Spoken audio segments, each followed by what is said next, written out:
bersama saya Imaduddin, Inayah Jambi TV, ngolah pikir ngopeni hati bersama Kapolsek Muda. Siapakah beliau? Silahkan dengan Pak Cindu. Assalamualaikum warahmatullahi wabarakatuh. Saya Ibtu Cindu Kotama, Kapolsek Rimbo Bujang. Oke, pada kesempatan yang luar biasa ini kita akan ngolah pikir. Jadi ngolah pikir ngopeni hati.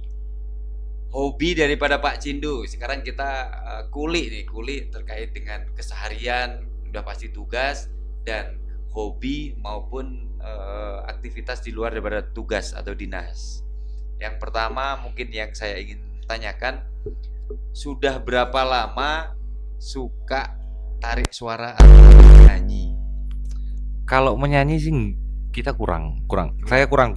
Cuman hobi musik, bermain musik. Selain Ya. gitar, Drum. Mungkin waktu zaman sekolah kalau punya grup band toh, saya posisinya di playernya di drum.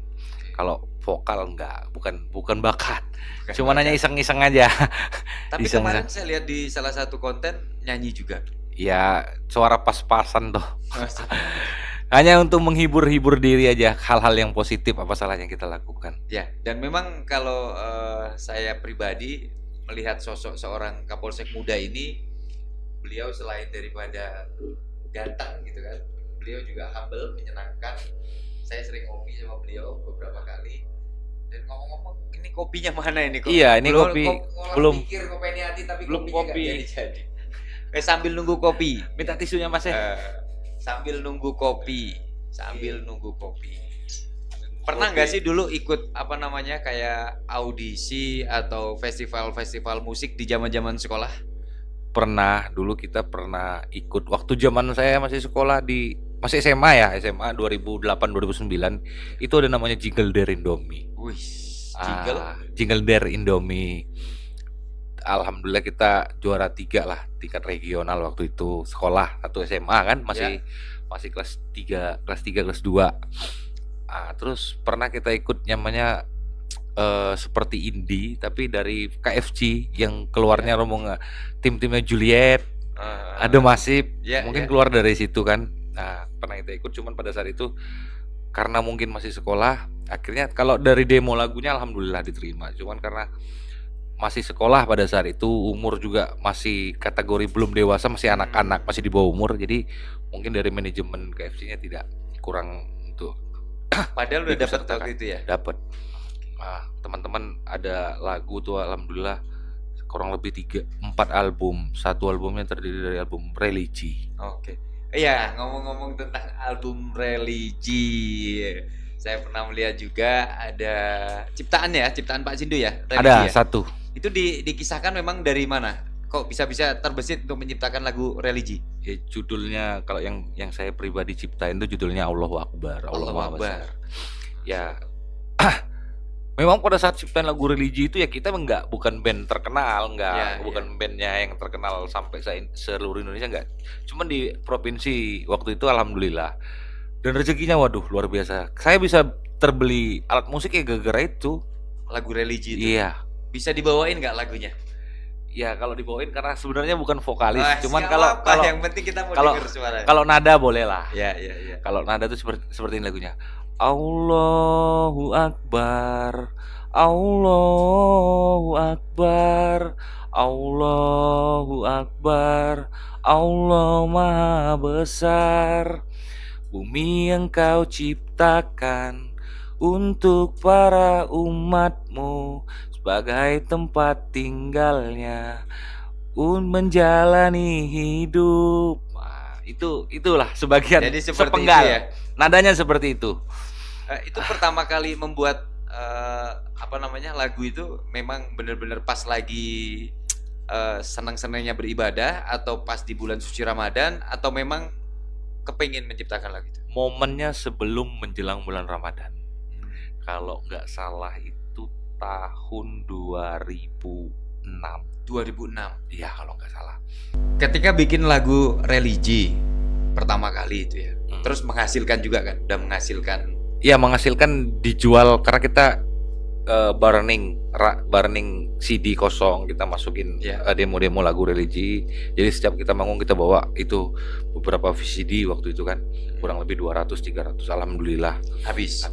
Nah dari situlah ada penghasilan selain dari penghasilan dari IO yang ngajak Ya. manggung, jadi kita juga kembali jual kaset waktu itu. Oke, memang berarti jiwanya itu, jiwa seni itu udah meronta-ronta dari zaman SMA berarti ya? Dari zaman SD malahan. Oh, zaman SD. Iya. Pernah ikut lomba juga SD? SD belum. Belum. Nah, saya tuh masih ingat kalau berbicara teman-teman musik waktu saya masih sekolah. Itu kita buat band itu di atas pohon sawo. Sawo, sawo. Iya. Saya masih kelas 6 SD. Masih ingat bener. Sambil manjat sawo. Sambil duduk di atas pohon sawo. Orang empat. Ngomongin tentang sahabat kecil, keempat sahabat tadi itu yang tergolong dalam satu band lah ya. Itu sampai sekarang komunikasinya baik? Masih komunikasi. Alhamdulillah vokalisnya malahan udah sering dakwah. Oh, dakwah. Iya, vokalisnya. Pemain keyboard saya dulu juga udah dakwah juga. Iya, jadi mereka satu perkumpulan sama seperti kita ini. Alhamdulillah lah. Teman-teman yang di sana walaupun saya jaraknya jauh, komunikasi masih lancar dan mereka pun sering kasih masukan walaupun secara finansial mungkin mereka bukan dibawa, bahasa dibawa terlalu kasar sih sebenarnya. Mungkin saya lebih beruntung lah. Tapi tetap beliau itu adalah teman-teman masa kecil saya, walaupun beliau bukan siapa-siapa tapi beliau bagi saya adalah orang yang hebat. Jadi sosok seorang sahabat lah ya. Sahabat. Jadi tidak memandang dia siapa. Karena di mata Allah mungkin ya kalau saya dipandang seorang pejabat pemerintah di tingkat kecamatan, walaupun beliau bukan pejabat pemerintah, tapi di mata Allah mungkin dia lebih baik daripada saya. Masya Allah. Oke. Terus lagu religi yang tadi dibuat, ada rencana nggak untuk dibuatkan video klip? Ya sebenarnya kalau rencana itu selalu ada, cuman kan pertama terkendala teman-teman itu udah jaraknya jauh. Paling saya minta izin sama teman-teman band yang lama untuk diaransemen ulang dan dinyanyikan sama orang lain. Arti dalam hal ini yang mungkin orang yang suaranya memang cocok untuk lagu itu diaransemen ulang, dan saya rasa teman-teman itu mengizinkan. Walaupun toh kita juga belum ada hak cipta secara hanya sekedar ciptain lagu, kita record, take, udah selesai. Dan ngomong-ngomong tentang lagu religi ya, pasti kan sekarang musisi sedang mempersiapkan lagu religinya karena sebentar lagi bulan suci Ramadan. Apakah ada lagu religi lain yang dalam waktu dekat ini mau digarap oleh Pak Sindu? Ya mungkin karena kesibukan ya. Kesibukan mungkin belum sempat, karena untuk membuat suatu karya itu, lagu itu nggak bisa kita dalam keadaan yang banyak tekanan atau banyak pikiran. Kita memang harus santai, ilham. Dan kalau kita berbicara tentang seniman tadi lah ya, seniman, kenapa memilih lagu religi waktu usia segitu? Ya waktu itu kan pada saat tahun itu kalau nggak salah lagi boomingnya Ungu di lagu religi. Yang Surgamu. Iya, band Ungu pada tahun itulah. Iya. Lagunya Andai Ku Tahu. Momen itu lagi viral waktu itu. Tahun berapa itu? Kalau nggak salah 2007-2008 lah, setelah 2008. Dia ya. Nah, pas momen itulah kita nyiptain gitu. Oke. Selain lagu religi, kalau zaman sekarang itu kan viral. Bahasanya itu viral. Apa ada lagu selain religi tadi yang sudah bisa menghasilkan uang pada zaman dulu sebelum menjabat sebagai Kapolsek, mungkin masih masa-masa remaja, sekolah, ada lagu lain nggak yang memang diciptakan? Oh banyak, kalau lagu tentang cinta apalagi banyak banget. Yang galau-galau. Banyak banget, namanya kita juga dulu waktu itu ya, pada saat tahun itu yang lagi booming itu kan Peter Pan sama Ungu. Dua band itulah yang lagi memang selalu booming pada saat zamannya itu. Oke. Ini kita juga sambil live, sahabat-sahabat, live di akun TikTok. Mungkin ada pertanyaan Pak Sindu yang bisa dijawab dari sahabat-sahabat? Ada pertanyaan? Ini ada yang bertanya nih. Bertanya, salahkah seorang istri menceraikan suami ketika suaminya berselingkuh? Silahkan Pak Sindu menjawab.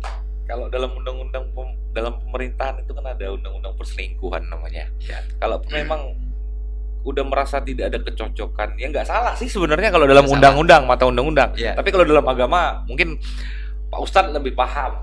Oke. Ah, Oke, dari sisi ini dulu, dari sisi apa undang-undang dulu.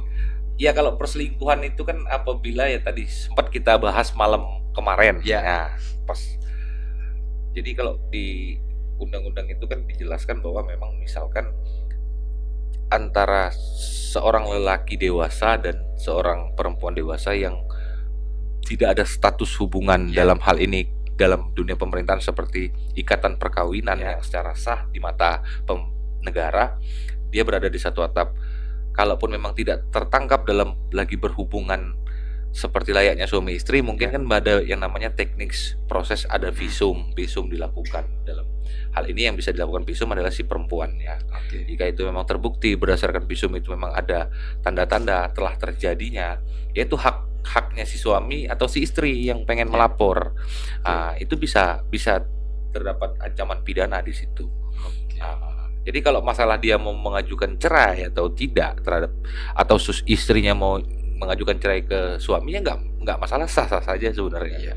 Kalau itu di pandangan kita selama ini yang mungkin ada perkara-perkara seperti ini. Ada nggak sih perkara-perkara yang seperti tadi mungkin yang ditanyakan dari sahabat-sahabat, misalnya datang ke Kapolsek, bilang misalnya, oh suami saya berselingkuh, terus istilahnya saya mau melaporkan. Pernah nggak ngalamin hal seperti itu? Pernah Di sini di Rimba Bujang? Pernah. Itu kan kejadian itu malahan berapa kali ya? 3-4 kali ada mungkin. Ada yang melaporkan seperti itu. Dan memang ditangani secara ini, didatengin atau digerebek atau apa? Seperti apa? Kita kadang-kadang kalau memang permintaan dari si pelapor ya kita bantu, kita datangin, kita Iya. gerbek lah, bahasa orang Iya. gaulnya gerbek lah.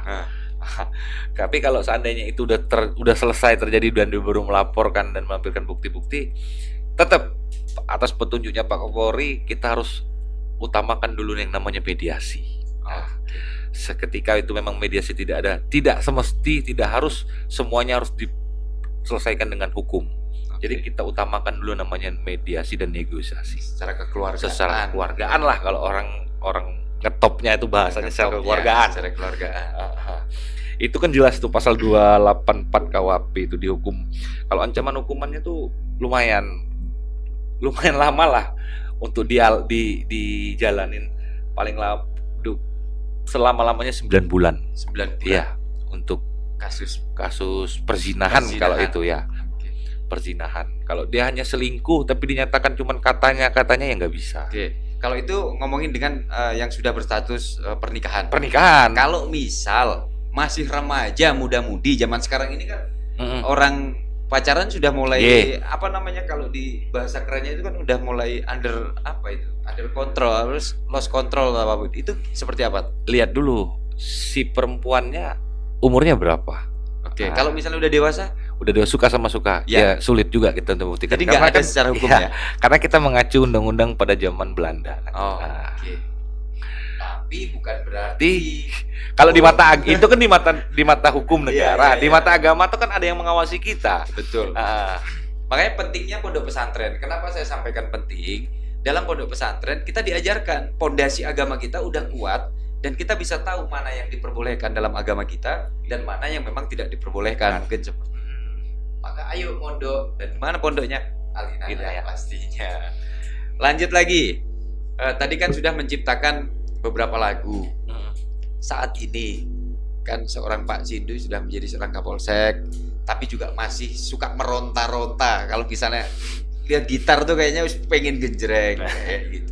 Secara di luar jam dinas diperbolehkan atau tidak sebenarnya kalau misal main musik ataupun ya mentas? sebenarnya diperbolehkan lah, asal tidak mengganggu jam kerja atau pekerjaan kita. Jadi kalau di polisi ini kan tidak seperti pegawai-pegawai PNS atau ada jam dinasnya. Memang ada jam dinas secara resmi, cuman kan tetap kita 24 jam non-stop untuk melayani masyarakat. Jadi kalau memang waktu itu longgar, tidak ada kegiatan ya tidak masalah. Tapi kalau di waktu itu kita ada kegiatan, apalagi itu atas perintah pimpinan, ya harus itu yang kita utamakan karena memang itu tugas pokok kita. Terus ada keinginan nggak untuk bikin video klip, nyiptain lagu ulang, terus atau malah pengen punya studio, atau justru memang sudah punya studio? Ya kalau keinginan itu kan yang namanya hobi. Hobi itu ya Ya. nggak bisa kita hilangkan begitu saja. Walaupun bahasanya dilarang, kalau nama hobi itu tetap aja kita masih. Kalau namanya untuk keinginan menciptakan sebuah karya atau dalam hal ini lagu, ya kalau memang ada kesempatan, ada waktu luang dan memang panjang dalam keadaan situasi yang memang tenang, Ya. insya Allah akan kita coba. Kalau studio tuh pernah sempat ada studio dulu, tapi nggak di sini, tapi ada di Oke. rumah orang tua waktu itu. Cuman mungkin karena saya juga udah nggak tinggal di sana, mungkin studio itu udah dijual. Cuman kalau studio kecil untuk recording, artinya lighting, lampu lighting, kamera untuk buat konten lah, Ya. ya ada kalau di sini. Berarti sampai saat ini masih ngonten? Insya Allah masih lah. Kalau Nah, masih ada waktu, walaupun tidak intens seperti youtuber lainnya yang setiap hari, walaupun kita kadang sebulan sekali. Iya. Ya tergantung waktu lah intinya. Oke, untuk semua masyarakat atau teman-teman gaul TikTok, Instagram, saya itu sampai berpikir seperti ini, Pak Sindu. Kan banyak sekali orang yang tidak paham akan hukum. Contohnya kayak kemarin lah tentang tilang, tentang apapun itu.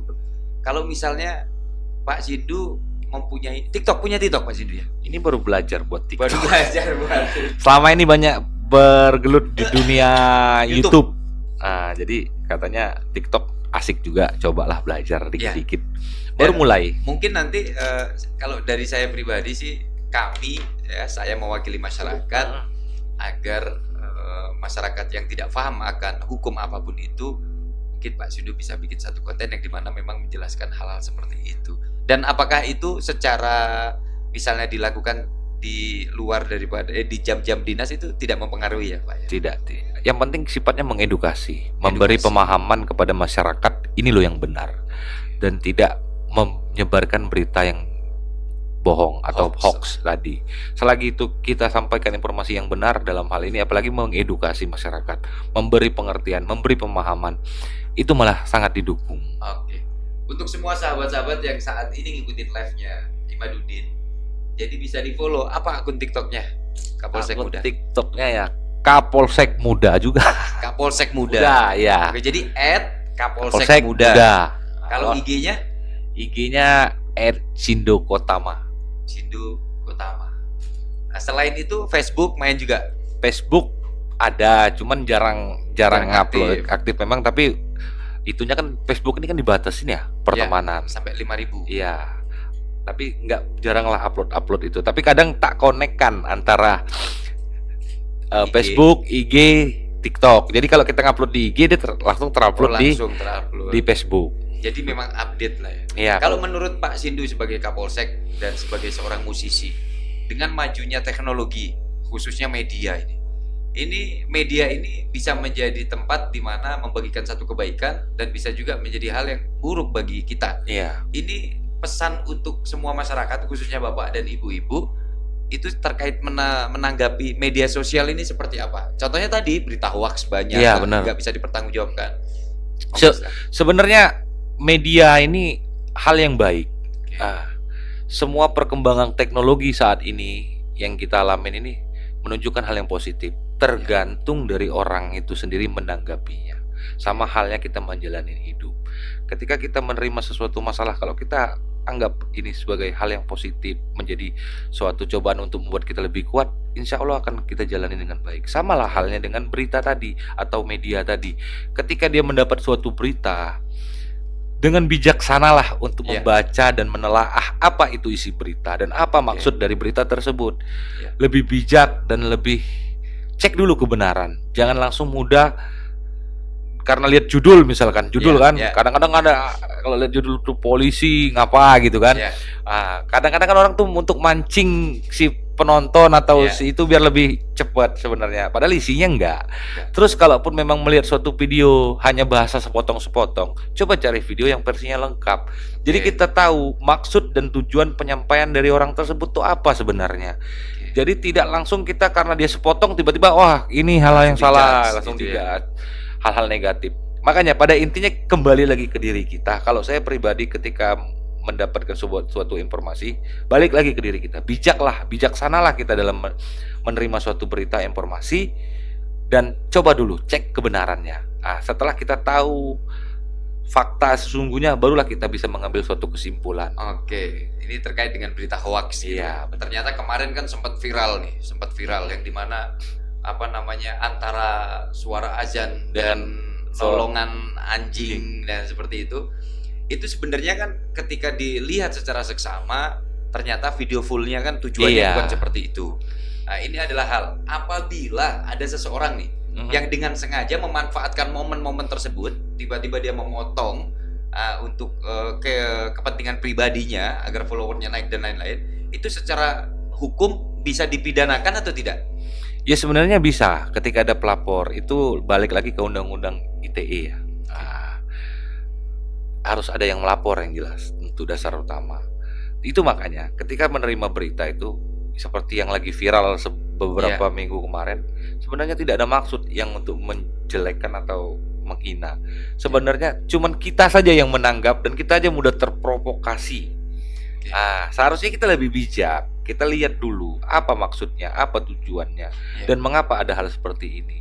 Saya yakin 100% dan saya pribadi menjamin dan merasakan bahwa pemerintah itu selalu mengutamakan rakyatnya untuk menjadi yang lebih baik, memfasilitakan rakyatnya untuk menjadi lebih baik. Nah, jadi jangan pernah kita mendengar berita-berita yang kurang kita tahu informasi sebenarnya, tapi malah kita langsung menuduh. Apalagi dalam agama juga dijelaskan kita tidak boleh menghujat pimpinan. Harus kita puji, harus kita sanjung beliau. Karena tujuan beliau itu adalah untuk rakyatnya, dan pasti tujuannya untuk hal yang positif. Kita ngopi dulu kayaknya, Mas. Kopinya, Mas. Kopi. Ini Pak Kapolsek dari tadi nggak dikasih kopi. Nah, ini kopi ini manis apa pahit nih? Kalau ini, kalau kopinya manis bukan kopi namanya. Itulah gunanya kopi. Kalau pahit biar kita tahu rasanya hidup ini memang ada pahitnya. Luar biasa. Oke, kita seruput dulu kopinya nih, luar biasa. Nah, ini kopi selera Pak manis nih.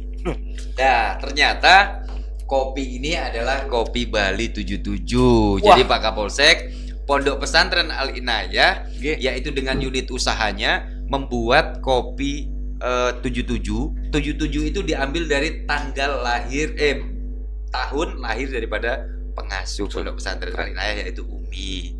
Ini adalah kopi 77, dan buat semua sahabat-sahabat, ayo kalau misalnya mau ngopi bareng, ngopi bersama Al Inayah, yaitu ngolah pikir ngopeni hati. Lanjut lagi setelah ngopi, kita seruput kopi. Ternyata sinyalnya rusak.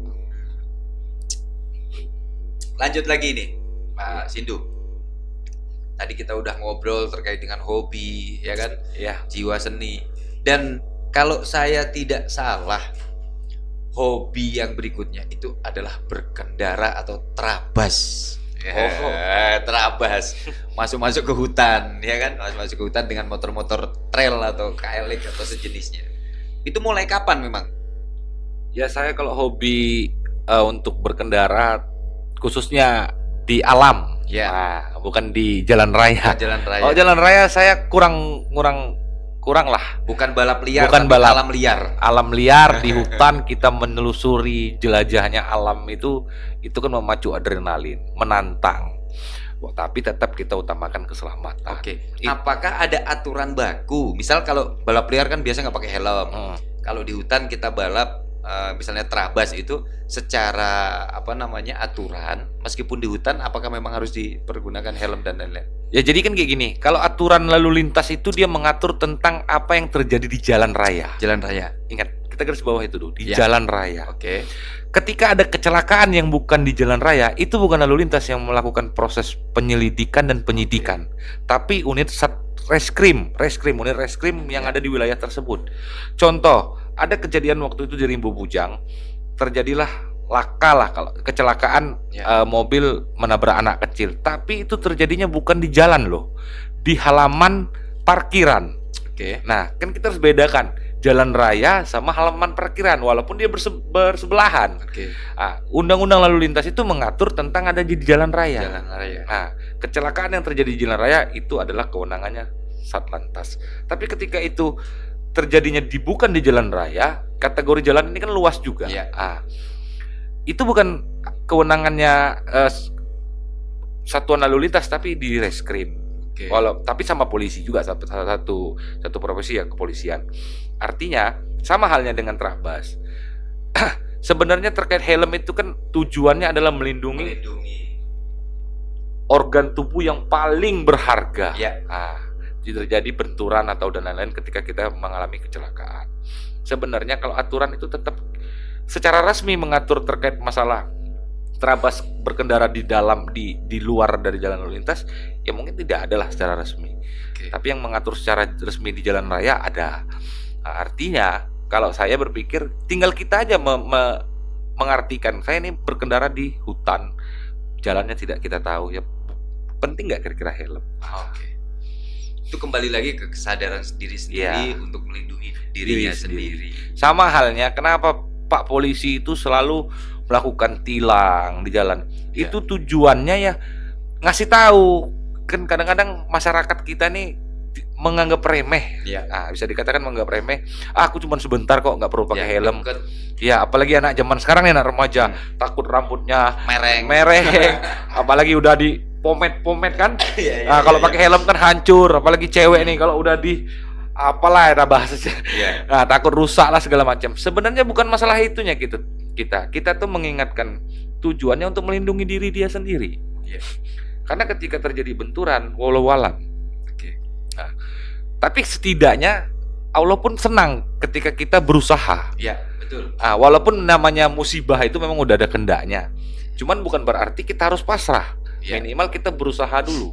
Dalam hal ini ya kan ikhtiar lah kalau istilahnya. Menggunakan helm itu kan kita adalah salah satu bentuk bentuk ikhtiar. Menggunakan sarung tangan, pakai spion dan lain-lain. Ya. Itu kan adalah salah satu ikhtiar. Artinya mengurangi ketika terjadi kecelakaan yang minimal, meminimalisir Ya. luka-luka yang terjadi. Apabila terjadi kecelakaan. Karena memang banyak yang berpikir mati itu kan sudah diatur misalnya. Ya memang dalam prosesnya sudah ditakdirkan. Iya. Namun kembali lagi ya, ada satu Allah berfirman bahwasanya tidak akan mengubah satu kaum yang dimana kaumnya itu tidak mengubah dirinya. Salah satunya rezeki tadi. Maka kalau ada yang bilang rezeki udah diatur terus jadi nggak kerja, ya dari mana datangnya? Nah, saya ingat nasihat orang tua saya tuh. Nasib sama takdir. Ya. Kalau takdir itu memang udah yang Maha Kuasa. Contohnya takdir itu adalah jodoh, Ya. Betul. kematian. Betul. Tapi kalau nasib, mungkinlah dari lahir kita dari janin kita dikasih pekerjaan kamu jadi seorang polisi. Tapi karena akibat perilaku kita yang tidak mau berusaha, bisa berbelok loh. Tidak akan tentu bakal jadi polisi. Ya. Bisa karena kita malas, tidak mau usaha dan lain-lain. Tapi yang mungkin kita dinasibkan untuk menjadi seorang tukang parkir, tapi karena kita usaha, giat, akhirnya kita bisa lebih sukses dari tukang parkir. Itu saya ingat sekali nasihat orang tua. Nasib sama takdir. Ya. Jadi takdir itu ada dua. Takdir yang memang bisa dirubah, sama takdir yang memang nggak bisa dirubah. Nggak bisa dirubah ya tadi, rezeki, jodoh, mati. Tapi kalau miskin, kaya, itu kaya, pilihan. Itu pilihan. Selalulah engkau berusaha untuk sebuah kebahagiaan kamu sendiri. Tapi jangan lupa tetap disertai doa. Dan doa orang tua yang paling penting. Iya. Ini obrolan semakin asik ditambah dengan kopi.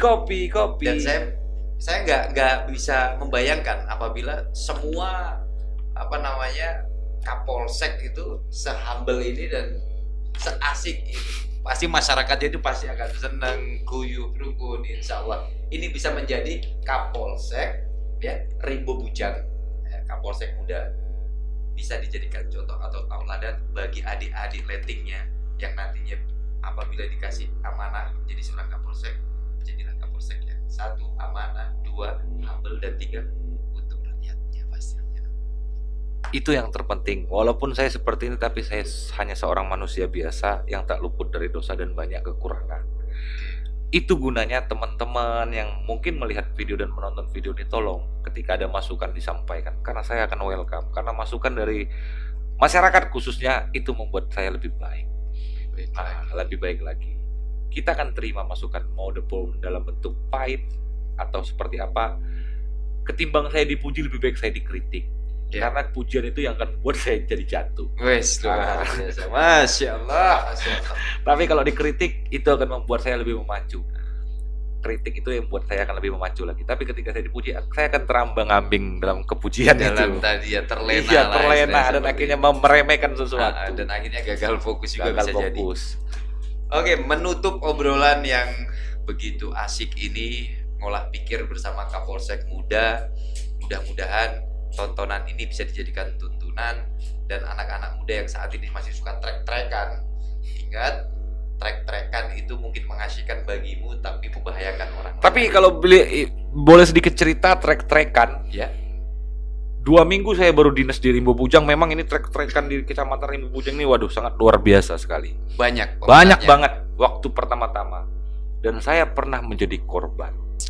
Dalam artian apa korban yang saya sampaikan ini adalah pada saat saya menertibkan adik-adik kita ini balap liar, motor itu udah kita pegang, tapi masih dalam keadaan hidup. Sudah saya pegang handle belakangnya. Ya. Ternyata adik ini spontan dia mengegas, dan akhirnya saya terseret kurang lebih 300 meter. Ini robek semua celana dan habis kaki saya keseret aspal waktu itu. Keseret kurang lebih hampir 300 meter. Saya tidak akan lepas itu.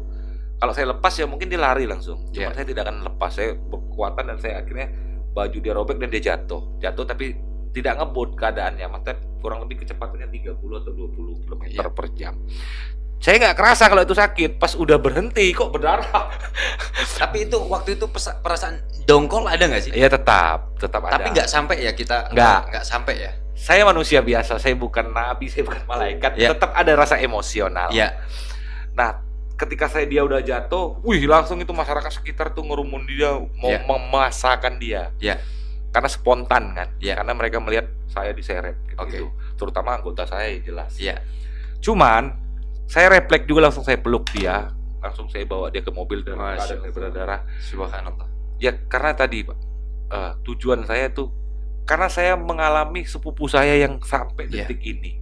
Itu menjadi pengalaman hidup dan pembelajaran yang saya lihat dan saya rasakan langsung. Dan walaupun saya tidak mau terulang dengan adik-adik ini, Ya. gitu loh. Walaupun saya diseret, ya saya ikhlas. Itu mungkin adalah resiko pekerjaan. Ya. Tapi saya tidak mau menyakiti dia, dan akhirnya saya peluk dia waktu dia mau dihajar sama masyarakat sekitar, apalagi anggota. Kalau anggota Ya, saya udah jelas pasti lah. lah. Yang namanya. Cuman tak ini bilang ya. langsung, nggak usah bawa dia ke kantor saja. Oke. Sudah diamankan di kantor. Udah sampai di kantor, saya langsung dibawa ke puskesmas waktu itu. Pokoknya ya hampir kurang lebih 3 bulan saya nggak bisa pakai celana panjang. Terus waktu itu anaknya sendiri sampai saat ini mungkin dia juga punya kenangan lah ya. bersama Ya mungkin Kapolsek. dia kenangan lah. Punya Cuman kenangan. tinggal dia lagi menanggap kenangan itu sebagai untuk gagah-gagahan atau Ya. kenangan yang seperti apa. Iya, iya. Tinggal kembali ke dia. Cuman kita hanya bisa memberi edukasi, nasihat. Karena saya udah pernah seumuran dia belum tentu bisa seumuran kita. Iya. Nah, Masya Allah. jadi kita cuma memberi Luar biasa. pemahaman dan edukasi, tergantung dia lagi. Life is choice, hidup adalah pilihan. Hidup adalah pilihan. Kau tinggal memilih ke kanan atau ke kiri, hitam atau putih, lurus atau berbelok. Sudah. Oke. Sebagai penghujung dan sebagai penutup obrolan kita yang asik ini, saya ingin bertanya satu hal. Kan banyak orang saat ini yang ingin menjadi seorang polisi, ingin menjadi seorang abdi negara. Terkadang terkendala dengan yang tadi mungkin disampaikan di awal, ada terkendala dengan satu, mungkin nggak punya orang dalam, terus nggak punya biaya, ya kan? Ini selalu membuat mereka itu putus asa. Mungkin pesan buat adik-adik yang saat ini sedang menonton, khususnya yang ingin masuk ke polisian, tipsnya apa? Jenengan dulu kan nggak punya orang dalam, uang juga misalnya istilahnya ya punya tapi nggak banyak untuk memberikan apa namanya kelancaran ketika hal itu. Apa tipsnya buat mereka yang ingin jadi? Jadi sebenarnya kalau dibilang masuk polisi itu butuh uang apa enggak? Saya bilang butuh. Butuh dalam artian apa? Ya kan operasional, fotokopi, Ya. ya, warawiri kita antar ke sana. Heeh. Ya tetap kita kan mengeluarkan uang Oke. untuk fotokopi, fast foto. Kan itu butuh administrasi. Ya. Tapi kalau berbicara uang terkait orang dalam, Ya. bapak saya memang seorang polisi.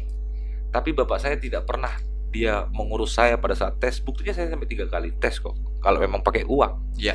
ya uang tetap digunakan dalam hal administrasi, bukan Administrasi. untuk membantu meloloskan kita untuk melancarkan kita masuk. Enggak. Bapak saya tuh mendidik saya pada saat itu, saya diajarin step by step apa yang akan kita lakukan, berproses. Misalkan mau tes kesempatan jasmani, lari dan lain-lain. Saya dipres sampai saya tuh muntah, warnanya udah kuning, bayang sama bapak. Bapak itu kalau dibilang orang mungkin nyiksa. Pada saat itu saya merasakan saya kayak disiksa. Tapi ketika saya sekarang ini, saya merasakan, oh ini loh hasilnya. Oh ini loh tanda sayang orang tua saya ke saya. Buktinya bukan dia nyiksa kita sebenarnya, cuma membuat kita, melatih kita biar lebih baik.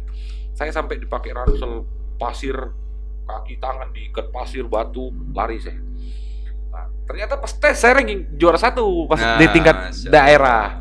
Ya ketika dilepas itu kan ringan toh. Nah, pada saat saya latihan itu memang dongkol, bawaannya marah, macam disiksa gitu kan.